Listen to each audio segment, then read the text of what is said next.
Hey, everybody. Welcome back to another episode of Chasing Easy. Hashtag Chasing Easy. Like us and follow us, please. And today we have a special guest that I have known for several years now, but I didn't really know her. I didn't know her story.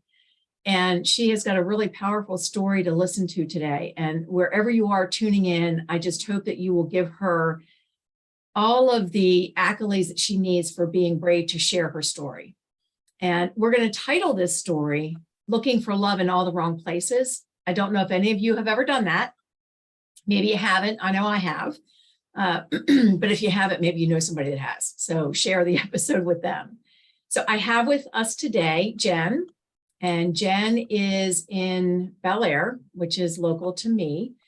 And again, like I said, I've known her for several years, but I didn't really know her.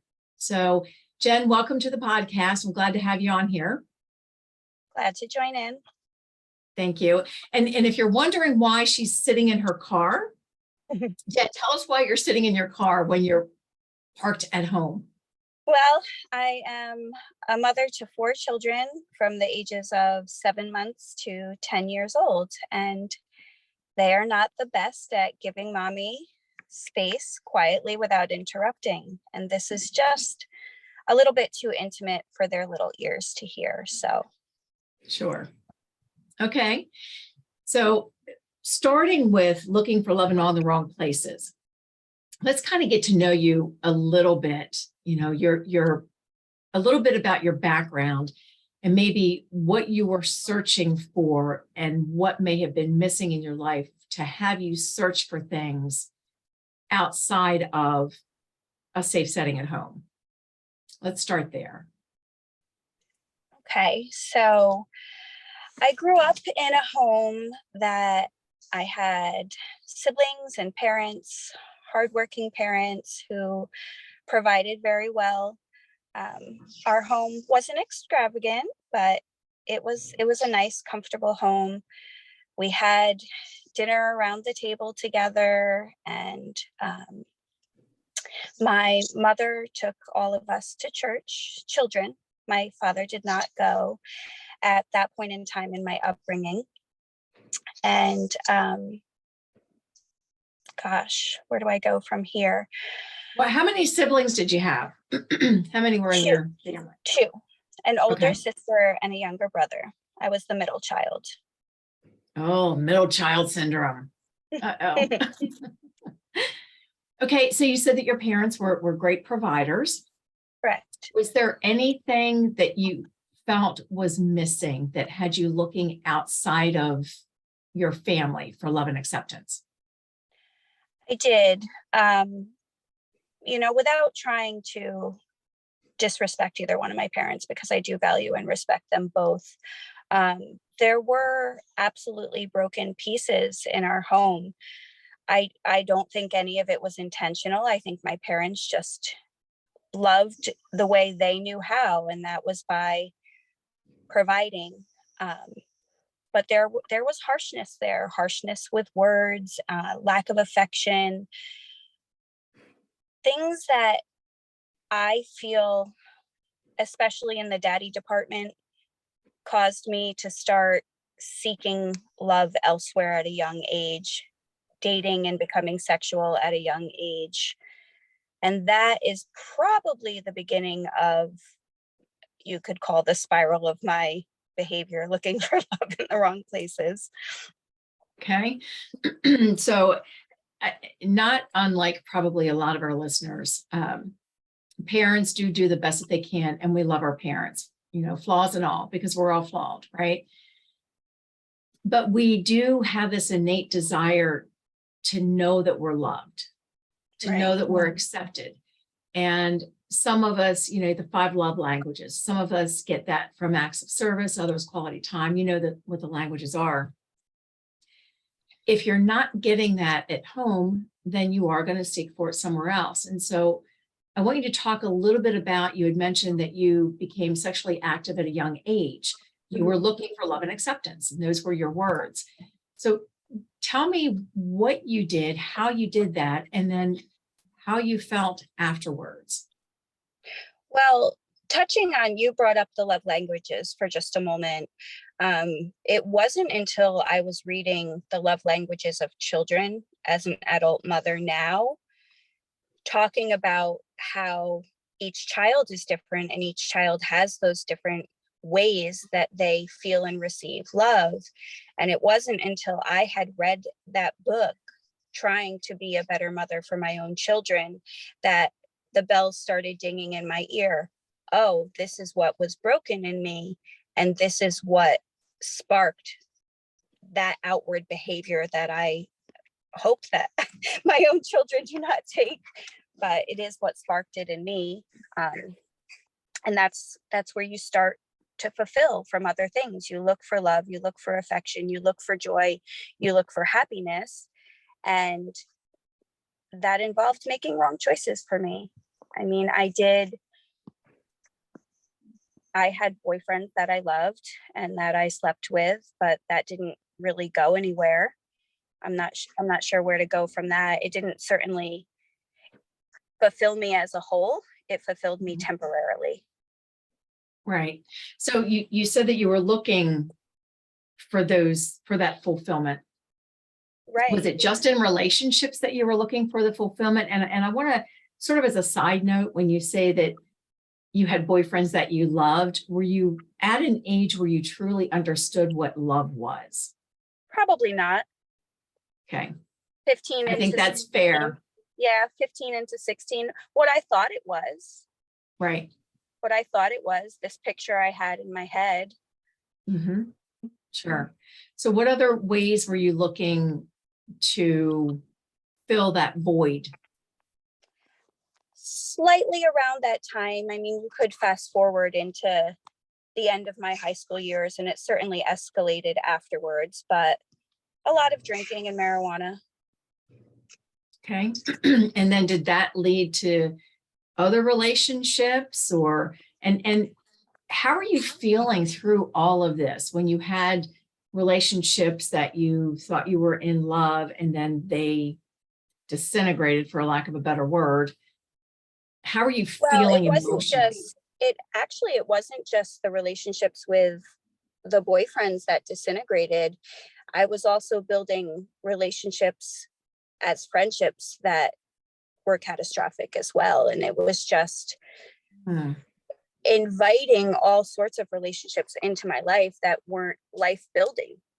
And at the time, honestly, it wasn't phasing me. I was having fun. Having fun. So you really, there's a song that's called Slow Fade. So you really weren't aware, again, by your own words, of what was happening. No, it wasn't until many, many years later in my adult life where I started going backwards to figure out, why am I an angry person? Why am I this? Why am I that? And over the years of all of that behavior, it just started there, but bitterness and everything was just slowly building in my heart. And instead of addressing it, it was just putting brick upon brick, and it became building that wall. Yeah, that was a work to go backwards and really learn that I had quite a bit of healing that I needed to do from shutting out past things.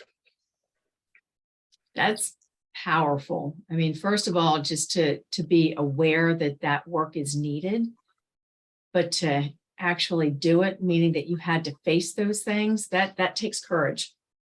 That takes tremendous courage. So I applaud you for that. So let's go from, okay, you've had these relationships. Now you're in high school, coming towards the end of high school, I think is where we ended. And you were drinking and I guess exploring with marijuana.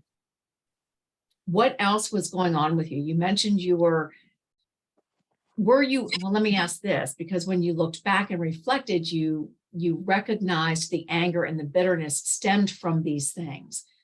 But while you were doing them and having fun, was there anything, did you still feel an emptiness or a void, or what was going on there? Well, it's so hard to know what was happening in that moment because we're going back 20 years from now. And I know that I was looking for a void to fill, but I really just don't think that I knew that then. At that point in time, I just wasn't allowing things to even be processed. I just blocked them off and moved on to the next thing. And there were difficult things that happened, unforeseen things that you don't wish upon anybody, that happened in the next few years from there that just really caused me to spiral in my behavior even more. The first incident was I was 20 years old, and one of my very good friends that I hung out with all of the time, yes, we smoked a lot of pot together, but we were close. That's just what we did. And she was very unexpectedly murdered. It is still an unsolved murder. Oh my goodness. I'm so sorry. Thank you. Yeah, And that incident, I would say, probably led to me really just tuning out pain and really just searching for the joy. And even though, like I said, I know it now wasn't the right thing at that point in time, once you started drinking and started feeling that, and you could put on some good music and just tune it out and be around people and have fun, that's just what I did. But then it became a daily habit. So so it started out slow just to kind of numb the pain, and then it quickly became a daily habit, like you said. Right. Okay. How did those experiences impact? Let's fast forward then to the unplanned pregnancy. And I know there were a couple of other things that happened there, but I do want to share that, you know, with the wall that was being built, and you said brick by brick. So each thing that was painful was another brick added to your wall. Is that Yeah. accurate? So, I mean, even to fast forward to the unplanned pregnancy was about 8 years of this behavior. And at that point in time, I now also know that I had let pride really settle in my heart good and well, because I worked, I sent myself to school and provided my own home, lived on my own completely independently. So my bills were paid. I was moving toward a future in a good manner, and I just behaved this way at night. So I wasn't really allowing it to even nestle in that it was wrong. So it's almost like you were living a double life. So you were one person during the day while you're at work and functioning and providing for yourself. And then at night, all bars were off, and that's where And that was my circle of friends. So that's just, I wasn't solitary in it. It was just the people I surrounded myself with as well. And were those people also, would you say, seeking or searching for love and acceptance? Possibly. Okay. Very different levels of it. Very different levels of it. I have worked in the restaurant industry for, almost 22 years. So anyone who does work in that industry, and living in New York as well, it is very routine when you wrap your night up to just go out. Okay. Very normal in Okay. the work environment. Yeah. So I think everybody does have a different story. But I just know mine. I don't really know the details of. Sure. Yeah. But, you know, they say birds of a feather flock together. So normally when you're surrounded by people, they all have the same kind of mojo that you do. Generally. Still at different levels, but Yeah. that's really what attracts you to other people, or the things that you're seeking and searching for. They're seeking and searching for the same things. And so Right. come together. And that's usually what happens.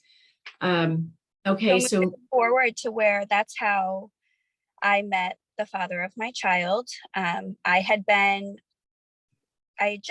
don't have the timeline, but I had just gotten out of a relationship of 1 or 2 years, and he had just gotten out of a relationship that was very lengthy, 10 years, but back and forth through that time, not consistent. And we just drank a lot and ended up getting in bed with one another. We did like one another. We did enjoy each other's company. I thought maybe I had met somebody new that I was going to be starting something with. I had gone to the doctor and gotten my 3 packs of birth control pills because I was ready to have a new sexual relationship with someone. And my period never came to even start the pills. And when I told him, we have something serious going on here, I'm pregnant, he was like, I'm getting back with my ex. And that was how. Oh, okay. So hang on a second. Yeah. You were new out of a 2-year relationship. He was out of a 10-year relationship. How long of a time were you outside of those relationships was it that you two got together? Maybe a month. Okay. So, not long. Okay. Not long. So how did that make you feel, knowing that you just told him that you're pregnant and he says, well, I'm getting back with my ex? What were your thoughts? I was not surprised that he was getting back with the ex, honestly. I knew from our conversations that we had had many late night conversations. I knew he was still in love with her, even though I knew the relationship wasn't right for him or them in general. But he wasn't in a space where it was like he still had hoped it would work out at some point in time eventually. What was difficult when that all happened was he assumed I was going to have an abortion, as did the circle of people who surrounded us. Why is that? Why do you think that is? Why do you think that he assumed that, and your circle of friends, what was going on? Because it was just this fling of a sexual relationship. It wasn't like we had been dating a long time. We were not in love with one another. And it is very common in our culture to just take that route. And for me personally, even though it was not a desirable scenario at all, and it certainly was not the one I had ever thought I would be in when I first found out I was pregnant, I was still responsible for that pregnancy. And so you weren't going to make the baby pay for the sins of you and the father. No. And you weren't seeing it as a form of birth control, which is sadly what I think our society has made it, is it's a form of birth control. Correct. Okay, so you were sticking to your guns. You were not. Where did that belief come from for you that you were not going to abort? Well, I was, like I said, oh gosh, how old was I? I want to say 28, maybe even just 29. However, for me, it was almost like, what if I never have an opportunity to become a mother again? For him, that seems like an easy solution, but what if something like that was my only opportunity to have a child? What if I never had another chance again? Things happen sometimes when women go through that. And there are a handful of women, way more than a handful, who have gone through that experience and something has happened inside of their body and they can never carry a child again. And I know people who have gone through that, so that resonated with me. And even though I certainly wasn't displaying any of the behavior of it, I do have in the back of my mind at that point in time spiritual beliefs that I had walked away from, that I believe that God puts a child in someone on purpose. Oh, I like that. I will often say that only the Lord can open and close the womb. Right. So, not to digress, but my own story, I was actually on birth control when I became pregnant. Okay. So let that even be a lesson that it is not foolproof. Right. So, but again, Well, we use you're, condoms not very effectively, apparently. well, yeah, that's even less foolproof than the pill. So now you have decided that I'm pregnant and I'm going to have this child. So kind of walk us through, once you have made that decision, what kind of support did you have? How are you feeling about that? What happened with the father of the baby? Kind of take us through that process. It was ugly. I did not, my sister knew immediately. But as far as my parents, I did not tell them until I was past the first trimester, because I know there's a risk that sometimes you don't always make it through that. And I chose to not tell them until I had made it through that. So I internalized the secret from them, which was difficult. The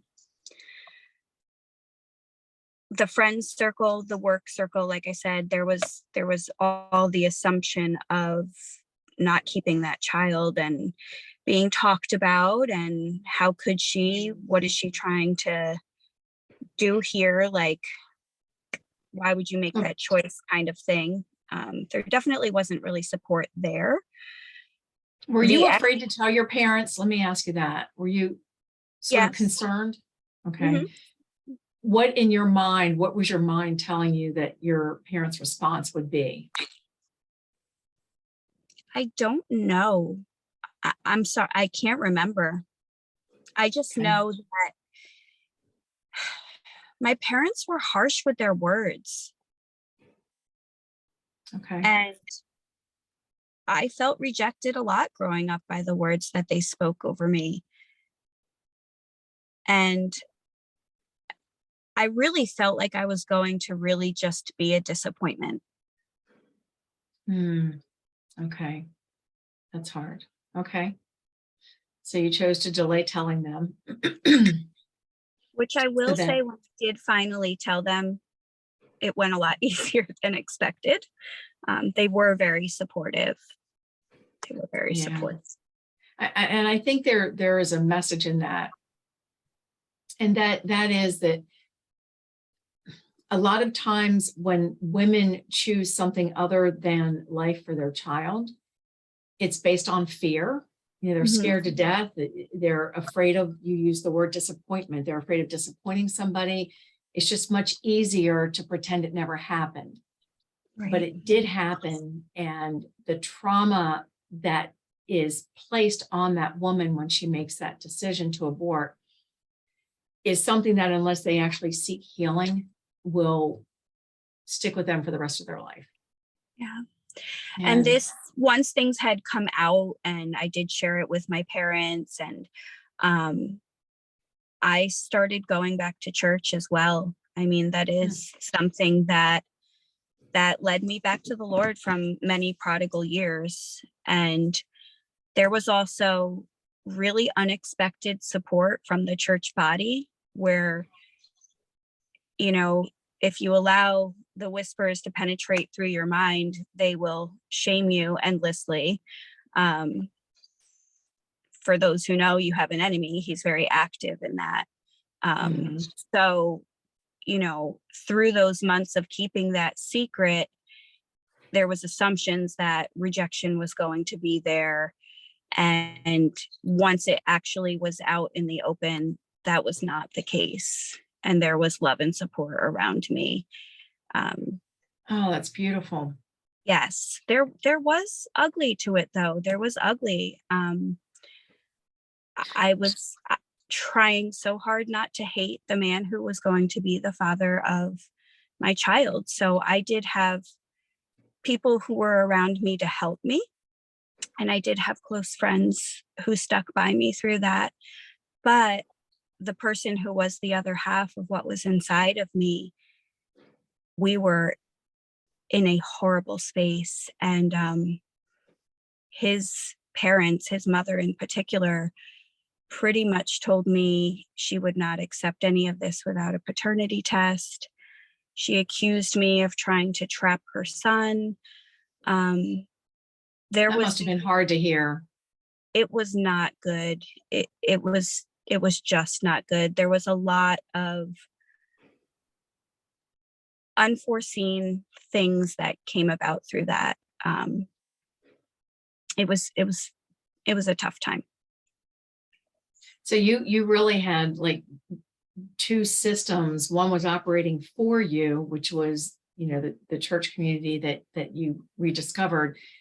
And the other was one that was completely against you. Yes. And so working in your own mind and the chatter that all of us have in our minds, how were you able to come through that season and then tell us where you are today and how all of that has helped you to be the woman that you are today? I don't know how to explain it other than what really brought me out of that season was seeing and holding my child for the first time. I don't know why I'm crying, but just That's because beautiful. it's a love like no other. It's a love Yeah. like no other. And they love you back. And it didn't mean that everything got easy immediately from there. It was hard, but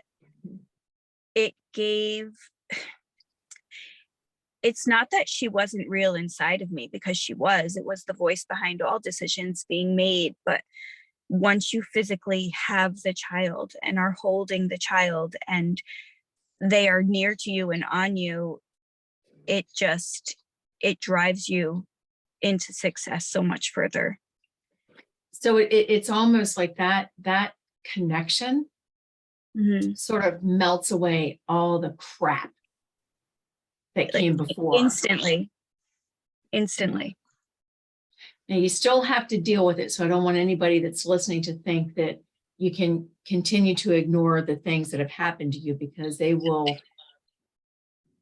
show up in the most unlikely and inconvenient of times if you don't deal with it, which I know that you did. But for the sake of this podcast and what you're sharing, I'm so glad that you're being emotional, because it's an emotional thing. This isn't something that you can just say, oh yeah, I'm good, and continue on. Right. You're recognizing the gift that pregnancy gave you, even in the midst of all the difficulty. Well, there's something else that pregnancy gave me, and it wasn't until we fast forwarded to several months after the child was here. The father had wanted to try again. And now, hang on a second. When you say try again, you weren't really an item, were you? No, we were not. That's correct. And okay. my former self would have said, absolutely not. There's no way in heck I'm even going to think about this. You've hurt me. No. But again, the child just softened my heart a little bit. I did not know until I grew more spiritually that the Lord was softening my heart at the same time, that the closer I was drawing to him, he was moving in a way inside of me that I just couldn't explain. And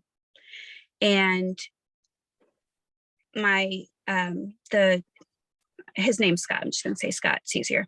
So Scott, he just kind of said all the right things. He's like, we liked one another in the beginning. There was something between us that got us lying next to one another. Let's give it a try. You saw something in us then. Let's give it a try now. She's too young to remember. You know, I respect you if it doesn't go anywhere, but will you at least give it a try? And we did start dating, and about a little after she turned 2 years old, we ended up getting married. So Whoa, wait a minute. Yeah. Hang on. Yeah. It's almost like a Cinderella story. So it went from, and I don't know if this is accurate, maybe a one night stand, right? You went from liking each other. You could basically call it that. Okay. So it went from a one night stand. A little bit more than that. It was like a couple week entertainment. Okay. But to go from that to him, number one, coming to you and saying, let's try, that's all because of the pregnancy. Yeah. That he came back into your life. And now, whoa, hold on a minute. You're married. We are married now. And we started this. You have, yeah. 4. So I guess, is it safe to say that he likes you and you like him? Yes. Okay. It took some time, but what transitioned there for me, the other thing that developed, which has taken many years and is still honestly a learning process for me, but what entered into me that I had really turned off was forgiveness. Oh, what did you and who did you forgive? You don't have to name them, but what was it that you were forgiving? Well, first and foremost, it was him. I did not go into detail about a pregnancy is a very long time, as any pregnant woman knows. And there was just a lot of ugly things that happened between us during that. And in order to even try to start a new relationship, things needed to really be wiped clean, or else they would have a ripple effect in a very negative way into a relationship moving forward. And I wish I could say I forgave him for everything at that point in time. I mean, I thought I had, but as all relationships go, things turn up at different levels. So learning to forgive is what began there and has grown from there. And learning to do that more and more has allowed us the ability to grow closer with one another. Mm-hmm. What's interesting about forgiveness is, a lot of people get that part wrong, that, well, they haven't asked me for forgiveness. Well, they don't have to. The forgiveness is a gift to yourself. Right.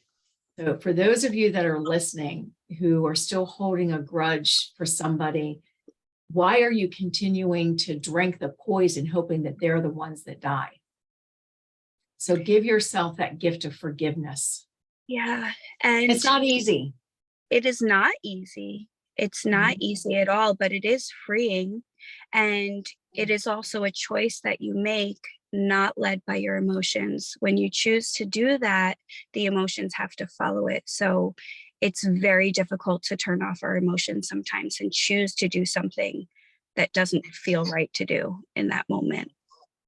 And forgiving somebody who has hurt you, they don't even have to know that you've forgiven them. If it's somebody that's out of your life now and you're never going to reconnect and you don't want to reconnect, it could be anybody. It could be your mom. It could be a friend.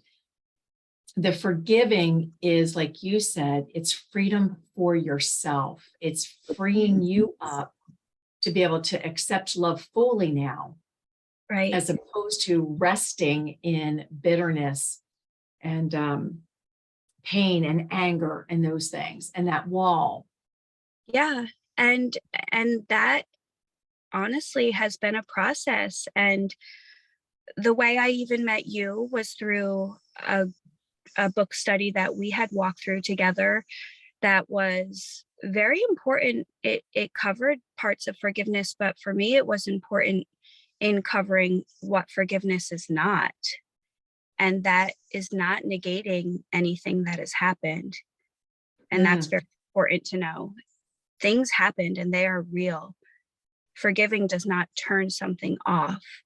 It's just you choosing to release that need to make things right off of your chest. And for me, being in a spiritual place, it was surrendering that to the Lord, and just allowing him to do what was right in certain scenarios in the forgiveness department. It just wasn't my space to do it. And also, I made a plethora of bad choices. And if you want to be forgiven from your own bad choices, you have to choose to forgive other people. Sure.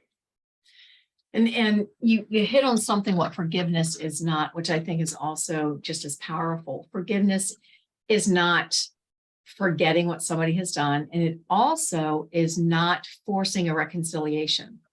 Correct. So if there is somebody who wants to forgive someone, it is a gift to yourself, truly a gift to yourself. So good for you. And it is a continual process. I heard somebody once say, I can't take the credit for this, that you truly know if you have forgiven someone, because you mentioned that about Scott, that you thought you had forgiven him. And the way to know if you've truly forgiven somebody is if when you recall that scenario, it doesn't bring up the same emotions that it did when you were in the midst of whatever that was. Correct. The pain doesn't linger in there anymore. And you may talk about it with emotions, but the pain isn't in there anymore. And we could fast forward to probably about 4 years from when I had done that study with you. I chose to revisit that study with just a group of women instead of with couples, as when we met. Okay.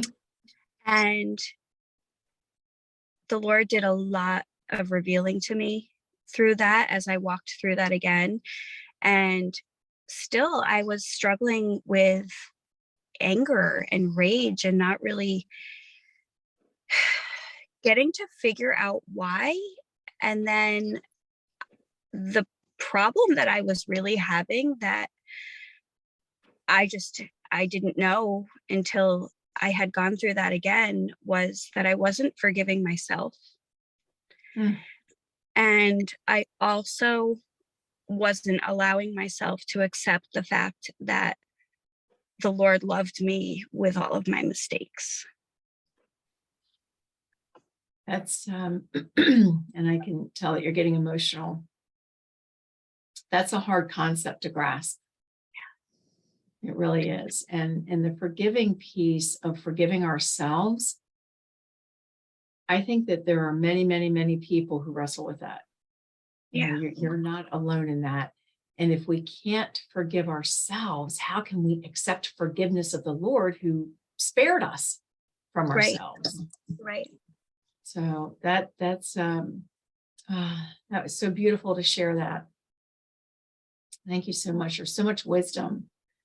And the fact that you volunteered to go through it again on your own, just with other women, which is a sacred space. Yeah. Because women are very unique in our needs. I think it's powerful. And the group that you're referring to is Freedom Group. Yes. So if there's, excuse me, anybody that's in our area or in Harford County, there are probably freedom groups all over the country. I don't know, but if there are things that you are wrestling with, and I highly encourage our audience to seek out a freedom group. You do not have to belong to the church to go through the program. That's correct. And after that study of going through that again, the weight that was lifted off inside of me, and to just start to accept that I am his beloved, that I am a chosen daughter of King. There's so many promises that are there and you can read them, but to start to believe them was what shifted. And that was the paradigm shift in my life spiritually that took me to a really beautiful place. So where are you now? Emotionally, spiritually, having gone through all of that. And we just dug into a little bit about your past, but all of that has helped to inform your future. And these new discoveries about yourself have also helped you to become the woman that you are today. So when I ask, where are you today? What I'm really looking for is a word of encouragement for our audience who is listening that might be struggling right now, what would you say to them to encourage them? To have hope, Mm, that redemption stories are real, that our choices from the past do not label who we are now, and that we are new every morning and have the ability to be new every morning if we choose to. that's powerful. So the key to all of that is it's a choice. Yeah. It's a choice to heal. It's a choice to accept the love of our Creator wherever you are. If you're coming from a different faith background, I just ask you to give equal time to the Lord. Yeah. If you're studying something else, but it's a choice. And what happened through all of the years of this was I was a person who really was trying to control everything around me and all of my circumstances. And it wasn't until I put myself in the place where I stopped trying to control it and I allowed myself to surrender it over and actually physically say, I can't do this on my own. I need your help, Lord.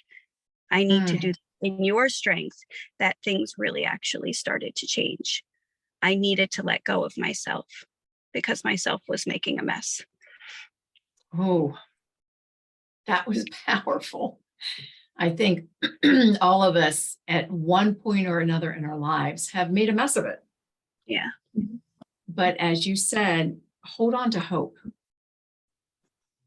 Hold on to hope that there is something on the other side of where you are today, that if you choose happiness, if you choose joy, if you choose to have a relationship with your Creator, there is not, you're going to be unstoppable. And It's going to be hard work. It will, but as you turn to him, he will start to place people with you and around you. You're never alone. He just starts protecting you on your left, on your right, as you move forward. And then as you do have the time to reflect backwards, you can see he was protecting you there as well. That's beautiful. And that's often, we don't see it when we're in it. It's when hard we, to. Yeah. You look in the rearview mirror and you can see how he orchestrated everything and protected you from things that could have been a whole lot worse than what they were. Absolutely. So on that note, Jen, I really appreciate you being vulnerable, being authentic, which is what this podcast is all about. It was unscripted. And I know that the story that you have shared and the wisdom that you have shared is going to help somebody who is listening to this podcast. And I just thank you so much for your willingness to be able to pour into other women. So God bless you. You have a beautiful night. And I do appreciate you. Thank you. I appreciate you as well, Teresa. Thanks. Bye-bye.